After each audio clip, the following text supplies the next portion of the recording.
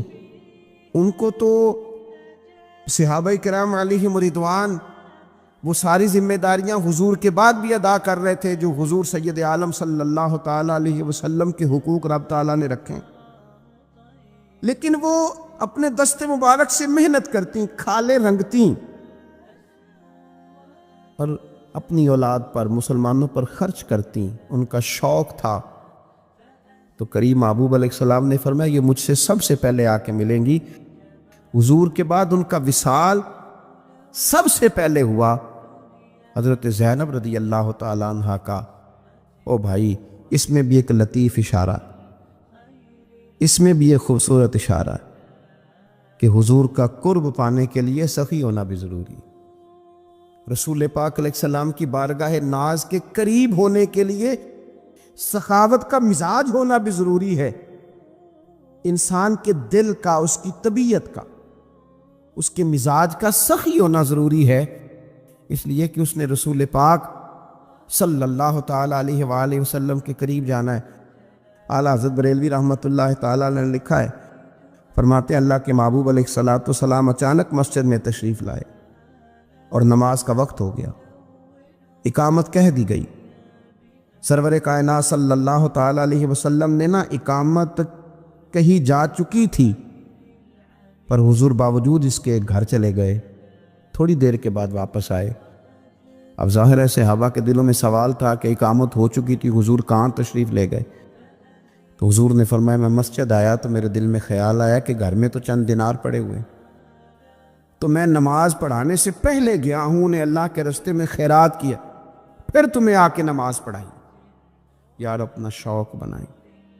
حضرت ابو سفیان رضی اللہ تعالیٰ عنہ فرماتے ہیں کہ جنگ کے حالات میں نے اپنی آنکھوں سے دیکھے، میں حضور علیہ الصلوۃ والسلام کے ساتھ تھا۔ کیفیت اس طرح کی ہو گئی کہ ارادہ یہ ہوا کہ کچھ دیر پیچھے ہٹا جائے اور پھر نئی منصوبہ بندی کے ساتھ حملہ کیا جائے، لیکن میں نے حضور کی مقدس سواری کی لگام تھامی ہوئی تھی، حضور آگے بڑھتے چلے جاتے، آگے بڑھتے چلے جاتے، حالانکہ جنگ کا نقشہ کوئی اور رنگ بتا رہا تھا، کچھ اور صورت اختیار کر رہا تھا، لیکن حضور بڑھتے جا رہے۔ تو کہتے ہیں میں نے عرض کی یا رسول اللہ صلی اللہ علیہ وسلم 2 قدم پیچھے ہٹ کے نئی منصوبہ بندی کے ساتھ آگے نہ بڑھے۔ حضور نے فرمایا نہیں، اب پیچھے نہیں ہٹنا، انا النبی لا کاذب، انا ابن عبد المطلب لا کاذب، پیچھے نہیں ہٹنا۔ کیوں؟ کہ میں نبی ہوں، بات یہ بھی سچی ہے، اور میں عبد المطلب کا پوتا ہوں، بات یہ بھی سچی ہے۔ پیچھے نہیں اب ہٹنا، اب آگے بڑھیں گے، اب جد و جہد کریں گے، اپنی زندگی میں عزم کے ساتھ آگے بڑھیں۔ کمزور باتیں، کمزور ارادے اور جلدی تھک جانا، جلدی ہار مان جانا، جلدی دوستی لگانا اور جلدی ناراض ہو جانا، جلدی تعلق بنانا، جلدی سے توڑ بھی دینا، جلدی سے کسی کشتی میں سوار ہونا اور جلدی سے اکتا بھی جانا، جلدی سے کسی مقام پر اپنے آپ کو کھڑا کرنا اور جلدی سے اس مقام کو بدلنے کی کوشش کرنا، اس سے انسان کبھی کوئی کام نہیں کر سکتا۔ اس کا عزم، اس کا حوصلہ یہ بنیادی ضرورت ہے، اور سیرت پاک اس کا بنیادی درس دیتی۔ دوسری بات یہ ہے کہ یاد رکھیے گا، زندگی میں ایسا نہیں ہوتا کہ انسان کو سارا راستہ چھاؤں والا ہی ملے۔ کچھ دن ایسے بھی آتے ہیں جن میں دن بھی لمبے ہوتے ہیں اور دھوپ بھی سخت ہوتی ہے، اور کبھی کبھی ان دنوں میں روزے بھی رکھنے ہوتے ہیں۔ اب انسان کا کمال یہ ہے کہ جس طرح اس نے ٹھنڈے دن گزارے ہیں اور آرام کے دن گزارے ہیں، وہ سخت دھوپ کے دن بھی اسی مزے سے گزارے۔ وہ بار بار اگر شکوہ کرے گا، بار بار اگر تکلیف اپنی بتائے گا، بار بار اپنے زخم دکھائے گا تو کمزور پڑے گا۔ جب آپ چلتے ہیں، بڑا آسان سفر ہو نا، بڑا ایزی سفر ہے۔ خیر اب تو بڑی جلدی لوگ تھک جاتے ہیں۔ ہم اپنے بزرگوں سے سنتے تھے کہ لوگ بحری جہاز کے ذریعے حج کرنے جاتے تھے تو 6 مہینوں میں لوٹ کے آتے تھے۔ اب جو حاجی عمرے والے جاتے ہیں نا، حج اور عمرے پہ، ان کے کپڑوں کی استری نہیں ٹوٹتی۔ غریب آدمی بھی جو حیثیت نہ بھی رکھتا ہو، وہ بھی ایئرپورٹ پہ جب جاتا ہے نا، عام دنوں میں تو بس پہ بھی لاہور چلا جائے گا، ایئرپورٹ پہ جاتے ہوئے گاڑی میں جاتا ہے، اور وہاں سے آپ فلائٹ میں بیٹھتے ہیں، 4 گھنٹے کی فلائٹ ہے، کھانا آپ کے ٹیبل پہ آتا ہے، پانی آپ کے ٹیبل پہ آتا ہے، نیچے اترتے ہیں، صاف ستھری جگہ ہے، اے سی لگا ہوا ہے، اگر تھوڑی دیر انتظار بھی کرنا ہے تو ایک اچھی جگہ، ویٹ کیا آپ نے، امیگریشن کے بعد آپ باہر نکلے تو آپ کی گاڑی موجود ہے، اور وہاں جا کے آپ کو بندوبست نہیں کرنا، کمرے آپ کے طے ہیں، ہوٹل کا ووچر آپ کی جیب میں ہے، ناراض نہ ہونا، اتنی سہولتیں ہیں، پر بندے خوش کوئی نہیں، پھر بھی کوئی شکوہ، کوئی پریشانی، کوئی دکھ جس سے پوچھ لیں وہ پریشان ہی پریشان۔ اللہ جانے کی اس بات میں کیا ایسی خاص منظر سامنے آ گیا ہے۔ او خدا کے بندو، ان لوگوں سے پوچھو جو بحری جہاز کا سفر کرتے، 8 دن جانے میں لگتے، 8 دن آنے میں لگتے، 6 مہینے کا سفر ہوتا، کیسی صحبتوں سے لوگ وہاں پہنچتے، پھر جا کے بعض لوگ اپنا کھاتے، اپنا پکاتے، لیکن وہ ذہنوں میں جلد بازی ہے، پریشانی ہے، جذباتیت ہے۔ وہ جو ایک قرار بندہ مومن کی شان ہے کہ یار دکھ آ ہی جاتا ہے، زندگی ہے، کبھی سر درد ہو ہی جاتا ہے، کبھی جہاں سے روز پیار ملتا ہے کبھی جھڑکیاں مل ہی جاتی ہیں، تو آ جاتے ہیں حالات اوپر نیچے، لیکن اس میں اتنا گھبرا جانا، لیکن دکھ آتے، حضور کی سیرت پاک کو آپ پڑھیں، بڑا وفا والا ساتھ دیا سیدہ خدیجہ الکبریٰ نے، لیکن وہ وصال کر گئی۔ 1 سال محبوب نے اس سال کو غم کا سال کہا جب ان کا وصال ہوا، وہ پردہ فرما گئی۔ یہ ایک بڑا گہرا بظاہر صدمہ تھا، لیکن حضور نے کسی جگہ تبلیغ کو نہیں روکا، وہ سفر چلتا رہا۔ محبوب مدینہ طیبہ تشریف لائے،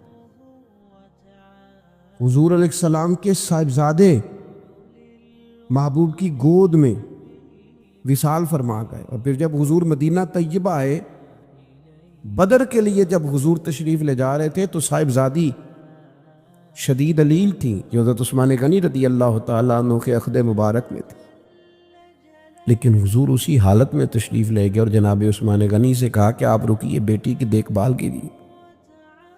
جب محبوب واپس آ رہے تھے نا، بدر کی فتح ہوئی، تاریخی فتح، لیکن اس فتح کے ساتھ ایک گہرا غم بھی شامل تھا، اس لیے کہ کریم واپس آئے تو حضرت عثمان غنی حضور کی صاحبزادی کو تدفین کر کے مزار میں اتار کر واپس آ رہے۔ یہ ایک گہرا صدمہ محبوب پاک کو بظاہر پھر دیکھنے کو ملا، لیکن سفر جاری ہے، تبلیغ جاری ہے، جہاد کا کام جاری ہے۔ وہ جناب خیر ہے آپ کی طبیعت ٹھیک نہیں رہتی تو وہ میری طرح کے بندے آگے سے تو ان کی دسی گامی لے گئے میں نے، وہ فلانی چیز، وہ چھوڑ یار، یہ زندگی کے ساتھ ہیں، سکھ بھی تو بیان کرنا جو اللہ نے عطا فرمائے، آسانیوں کا بھی تو ذکر کرنا جو مالک نے دی ہیں، دکھ بھی آ ہی جاتے ہیں، دکھ قبول محمد بخشا راضی رہن پیارے، لیکن یہ کمزوری دکھانا اور کہنا جی مجھے دکھ لے گئے اور ہر وقت کی پریشانی، ساری زندگی تندرستی دیکھی اور ذرا بیماری آئی ہے تو اسے دماغ پہ سوار کر لینا، ذرا تکلیف آئی ہے تو اسے پوری طرح اپنے ذہن میں بسا لینا اور ساری تندرستی کو بھول ہی جانا، اور معاذ اللہ مایوس باتیں کرنا، یہ حضور علیہ السلام کی مقدس سیرت پر چلنے والوں کا طریقہ نہیں ہے۔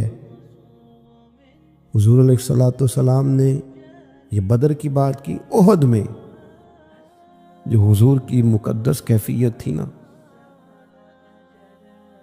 وہ بھی بڑا دل کو غمزدہ کرتی ہے۔ محبوب کے پیارے چچا شہید ہوئے حضرت امیر حمزہ، بڑا پیار تھا حضور کو حضرت عبداللہ سے، ان کا وصال ہوا۔ بڑے بڑے کبار صحابہ اس جنگ میں چلے گئے، 70 کے قریب لوگ احد کے میدان میں شہید ہوئے، اور دردناک شہادتیں۔ کافروں نے حد کر دی ظلم کی، لیکن یہ سفر جاری رہا۔ اس کے بعد کوئی ایسا تو نہیں ہوا کہ اب ہم جہاد میں نہیں جا سکتے، معاذ اللہ کمزور ہو گئے۔ صحابہ گئے، خندق میں گئے، خیبر میں گئے، حضور نے اسی جذبے کے ساتھ خطبے دیے، آگے بڑھنا ہے اور آگے بڑھنا ہے، آگے جانا ہے، منزل ابھی دور ہے۔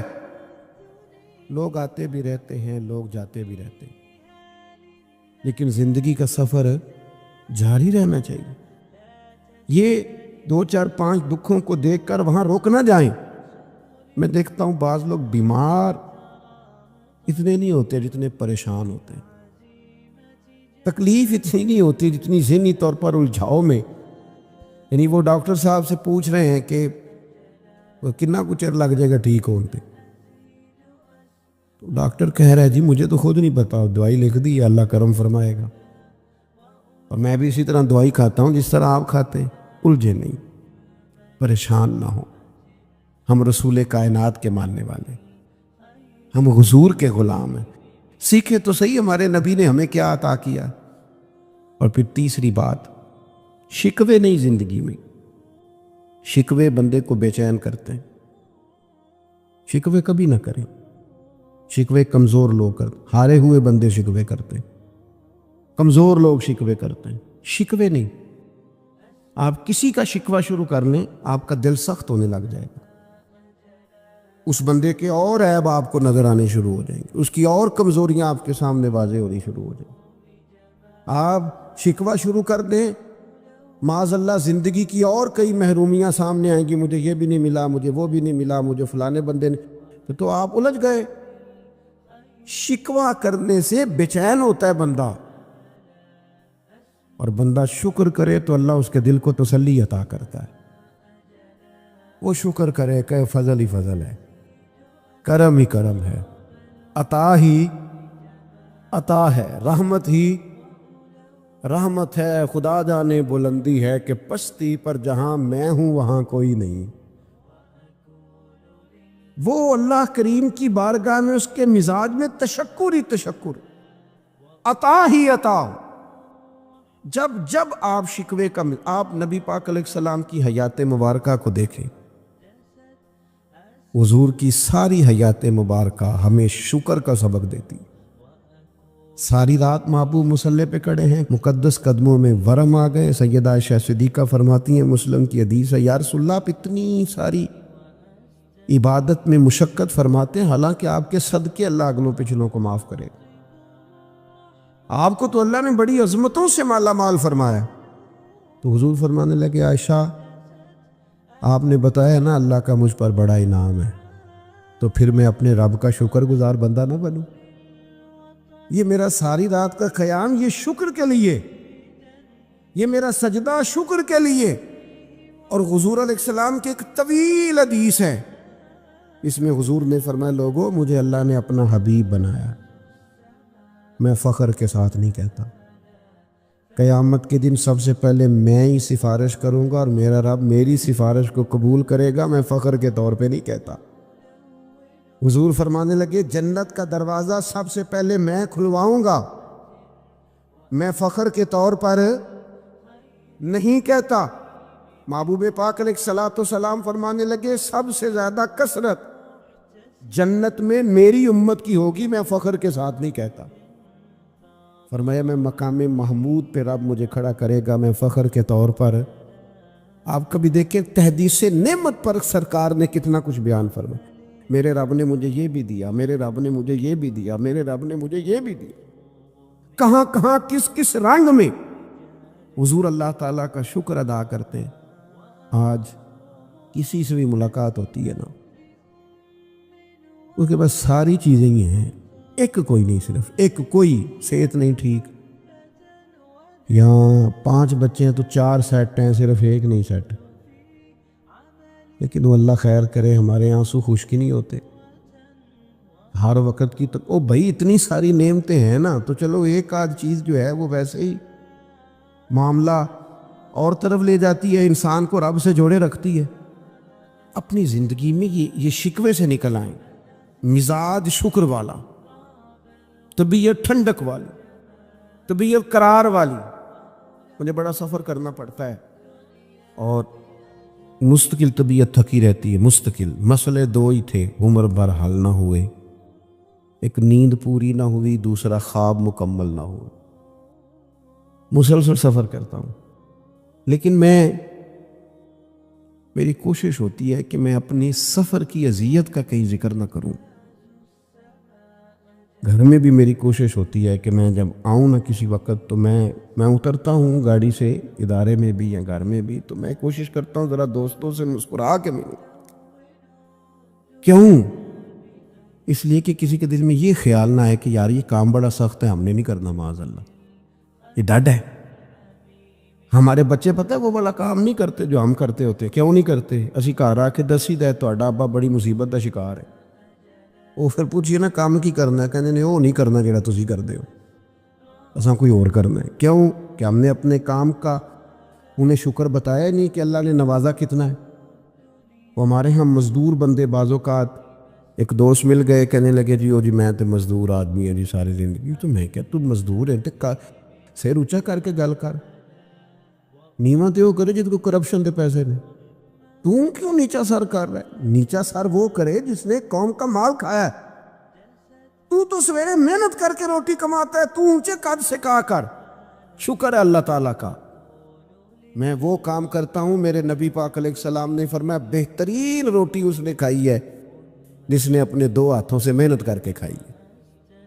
تو ناز کے ساتھ وقت گزارے، کمزور پڑ جانا اور جناب پریشان ہو جانا اور کسی ہر وقت مزاج میں شکوہ، یہ بندے کو بے چین کر دیتا ہے۔ آخری بات سنیں، اور نوجوان زیادہ توجہ کرے میری بات پر، کبھی کسی بندے کو مایوس نہ کریں، اسے ایسی خبر نہ سنائیں جس سے وہ پریشان ہو جائے، کبھی کسی کو بدگمان نہ کریں، کبھی اس کے کسی اپنے کے بارے میں اس کے دل میں نفرت پیدا نہ کریں، کبھی نہیں۔ دوستوں کے بیچ یہ کام نہ کریں کبھی بھی۔ اللہ کے محبوب کا طریقہ پتہ کیا تھا؟